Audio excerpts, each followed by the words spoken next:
Indian ആകാശത്തിന്റെ നെടും തൂണായ രാജ്യത്തിന്റെ അതിർത്തികൾക്ക് കാവലൊരുക്കുന്ന ഒരു പ്രധാന പോർ വിമാനം, പതിറ്റാണ്ടുകളായി നമ്മുടെ വ്യോമസേനയുടെ കരുത്തായ ഈ ഇതിഹാസ വിമാനം ഇപ്പോൾ ഒരു വല്ലാത്ത പ്രതിസന്ധിയിലാണ്. അതും വിമാനത്തിന്റെ എഞ്ചിനോ റഡാറുകൾക്കോ അല്ല പ്രശ്നം. നമ്മുടെ ധീരരായ പൈലറ്റുമാരുടെ ജീവൻ കാക്കുന്ന ആ ഒരൊറ്റ സുരക്ഷാ സംവിധാനത്തിനാണ് ഇപ്പോൾ വലിയൊരു വെല്ലുവിളി നേരിട്ടിരിക്കുന്നത്. ലോകത്തിലെ പല വൻ ശക്തികളും ഈ വിമാനം ഉപേക്ഷിച്ച സാഹചര്യത്തിൽ ഇന്ത്യ എങ്ങനെ ആ പ്രതിസന്ധിയെ മറികടക്കും? നമ്മുടെ പൈലറ്റുമാരുടെ സുരക്ഷ ഉറപ്പാക്കാൻ ഇന്ത്യൻ ഡിഫൻസ് ഒരുക്കുന്ന ആ പുതിയ നീക്കം എന്താണ്? ആഴത്തിൽ തന്നെ പരിശോധിക്കാം. Let's check in detail. Welcome to the point. പ്രിയ പ്രേക്ഷകരെ, 1980കളിൽ ഇന്ത്യൻ വ്യോമസേനയുടെ ഭാഗമായ ജാഗ്വാർ വിമാനങ്ങളെക്കുറിച്ച് നമുക്കെല്ലാം അറിയാം.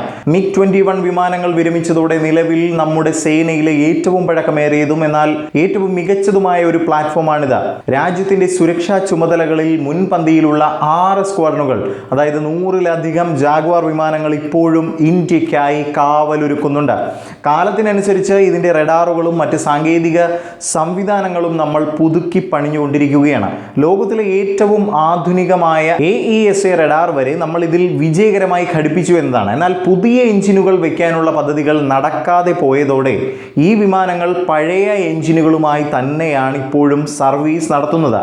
ഇവിടെയാണ് കാര്യങ്ങൾ കൂടുതൽ സങ്കീർണമാകുന്നത്. ഒരു കാലത്ത് ഈ വിമാനങ്ങൾ ഉപയോഗിച്ചിരുന്ന ഫ്രാൻസ്, ബ്രിട്ടൻ, ഒമാൻ തുടങ്ങിയ രാജ്യങ്ങളെല്ലാം നേരത്തെ തന്നെ ജാഗ്വാറിനെ പൂർണ്ണമായി ഒഴിവാക്കി കഴിഞ്ഞു. അതുകൊണ്ട് തന്നെ ലോകത്ത് നിലവിൽ ജാഗ്വാർ പറത്തുന്ന ഒരേ ഒരു രാജ്യം നമ്മുടെ ഭാരതം മാത്രമാണ് എന്ന വലിയ കാര്യവും നാം മനസ്സിലാക്കണം. ഇത് വരുത്തിവെച്ച ബുദ്ധിമുട്ട് ചെറുതൊന്നുമല്ല. ഇതിന്റെ സ്പെയർ പാർട്സുകൾ നിർമ്മിക്കുന്ന ആഗോള കമ്പനികളെല്ലാം ഉൽപാദനം നിർത്തി എന്ന വാർത്തയും പുറത്തു വരുന്നുണ്ട്. വിമാനങ്ങൾ കൃത്യമായി മെയിൻ്റനൻസ് ചെയ്യാൻ വേണ്ടി വിദേശ രാജ്യങ്ങൾ ഉപേക്ഷിച്ച പഴയ ജാഗ്വാർ വിമാനങ്ങൾ കൊണ്ടുവന്നാണ് ഇന്ത്യ ഇതുവരെ സ്പെയർ പാർട്സുകൾ കണ്ടെത്തിയിരുന്നത്. എന്നാൽ ഇപ്പോൾ കാര്യങ്ങൾ കൂടുതൽ കടുപ്പമായിരിക്കുകയാണ്. വിമാനത്തിന് എന്ത് സാങ്കേതിക തകരാർ സംഭവിച്ചാലും നമ്മുടെ പൈലറ്റിന്റെ ജീവൻ കാക്കുന്ന ഒന്നാണ് ഇജക്ഷൻ സീറ്റ്. ജാഗ്വാറിൽ ഉപയോഗിക്കുന്നത് ലോക പ്രശസ്തമായ മാർട്ടിൻ ബേക്കർ MK9 ഇജക്ഷൻ സീറ്റുകളാണ്. എന്നാൽ ഈ സീറ്റുകളുടെ പ്രധാനപ്പെട്ട പല പാർട്സുകളും നിർമ്മിക്കുന്ന കമ്പനി ഇപ്പോൾ പൂർണ്ണമായി നിർത്തിയിരിക്കുകയാണ്. അതായത് ഒരു അടിയന്തര ഘട്ടമുണ്ടായാൽ പൈലറ്റിന് സുരക്ഷിതമായി പുറത്തേക്ക് വരാൻ സഹായിക്കുന്ന ഒരു സംവിധാനം പരിപാലിക്കാൻ ആവശ്യത്തിന് പാർട്സുകൾ ലഭ്യമല്ല എന്നതാണ്. കഴിഞ്ഞ കുറച്ച് വർഷങ്ങളായി ഉണ്ടായ ചില അപകടങ്ങൾ ഈ ആശങ്ക വർദ്ധിപ്പിക്കുന്നുമുണ്ട്. 2035 വരെ ഈ വിമാനങ്ങൾ നമുക്ക് പറത്തേണ്ടതുണ്ട്. എന്നാൽ നമ്മുടെ പൈലറ്റുമാരുടെ സുരക്ഷയുടെ കാര്യത്തിൽ യാതൊരുവിധ വിട്ടുവീഴ്ചയ്ക്കും നമ്മുടെ ഇന്ത്യൻ വ്യോമസേന തയ്യാറല്ല എന്നത് ചരിത്രം പരിശോധിച്ചാൽ തന്നെ നമുക്ക് മനസ്സിലാവുന്ന ഒരു വസ്തുതയാണ്. പക്ഷേ വലിയ പ്രതിസന്ധികളെയും തനതായ രീതിയിൽ നേരിടാൻ ഇന്ത്യക്ക് സാധിക്കുമെന്നതും എടുത്തു തന്നെ പറയണം. വിദേശ കമ്പനികൾ കൈവിട്ടപ്പോൾ ഇന്ത്യ സ്വന്തം സാങ്കേതിക വിദ്യകളിലേക്ക് തിരിഞ്ഞു.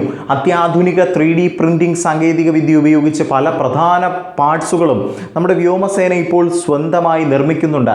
അതിലുപരി ചണ്ഡീഗഡ് ആസ്ഥാനമായുള്ള ഇന്ത്യയുടെ പ്രമുഖ ഡിഫൻസ് ലാബായ TBRL ജാഗ്വാറിന് അനുയോജ്യമായ ഒരു തദ്ദേശീയ ഇജക്ഷൻ സീറ്റ് വിജയകരമായി ഡിസൈൻ ചെയ്ത് പരീക്ഷണവും നടത്തിക്കഴിഞ്ഞു എന്ന വലിയ വാർത്ത പുറത്തേക്ക് വരികയാണ്.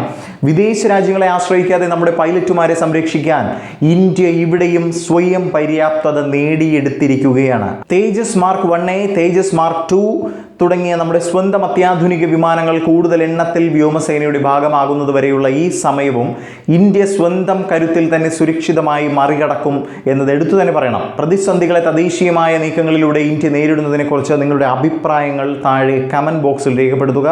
മറ്റൊരു കിടിലൻ വീഡിയോയുമായി കണ്ടുമുട്ടാം. ജയ് ഹിന്ദ്.